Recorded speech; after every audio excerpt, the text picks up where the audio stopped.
बिस्मिल्लाहिर्रहमानिर्रहीम। अस्सलाम वालेकुम वरहमतुल्लाहि वबरकातुहू। आज का ये नक्श मैं आपके साथ शेयर करने जा रहा हूँ जो बहुत ही मुजर्रब और बहुत ही ज़बरदस्त अमल है।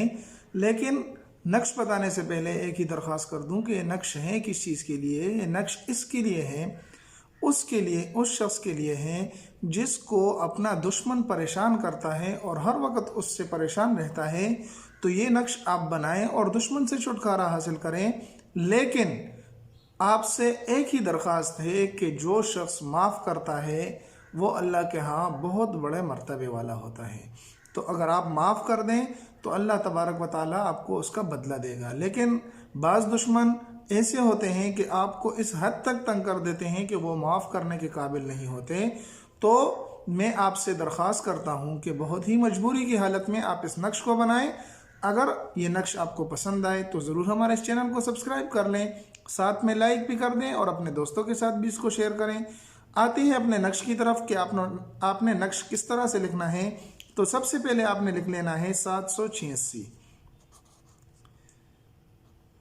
786 आपने लिख लेना है, 786। अच्छा जी, इसके लिखने के बाद आपने करना ये है कि यहाँ पर आपने हा लिख लेना है, इस कोने में भी हा लिख लेनी है और यहाँ पर भी हा लिख लेनी है और यहाँ पर भी हा लिख लेनी है। इसके लिखने के बाद आपने यहाँ पर लिखना है सीन, यहाँ पर लिखना है रा, यहाँ पर लिखना है नून और इस खाने में लिखना है वाव। और इन दो खानों में आपने लिख लेना है मीम, मीम और मीम। और यहाँ पर नीचे भी आपने लिख लेना है मीम, मीम और मीम।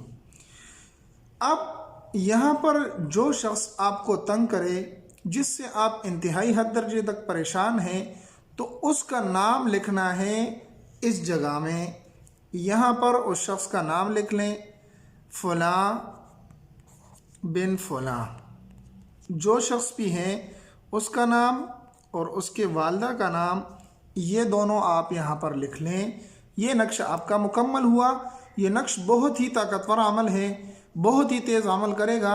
लेकिन मैं आपसे फिर एक मरतबा दरख्वास्त करूं कि इसको आप सिर्फ मजबूरी की हालत में इस्तेमाल करें, इसके अलावा इसको इस्तेमाल ना करें। क्योंकि अगर आप इसको मामूली बातों पर इस्तेमाल करेंगे तो ये अच्छी बात नहीं होगी। अगर आप इंतहाई हद दर्जे तक मजबूर हैं, आप जानते हैं कि इससे मेरा छुटकारा नहीं हो सकता, तो आप ज़रूर इस नक्श को करें।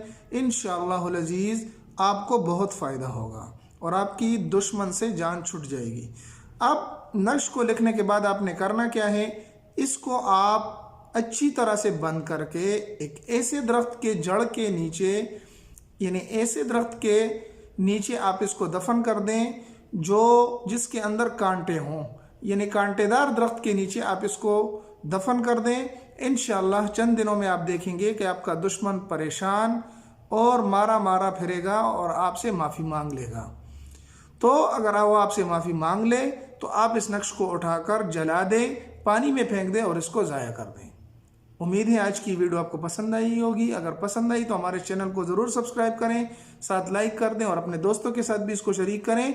और इसकी इजाज़त मेरे तमाम दोस्तों को है, लेकिन मजबूरी की हालत में अगर कोई इंसान बहुत ज़्यादा मजबूर है तो।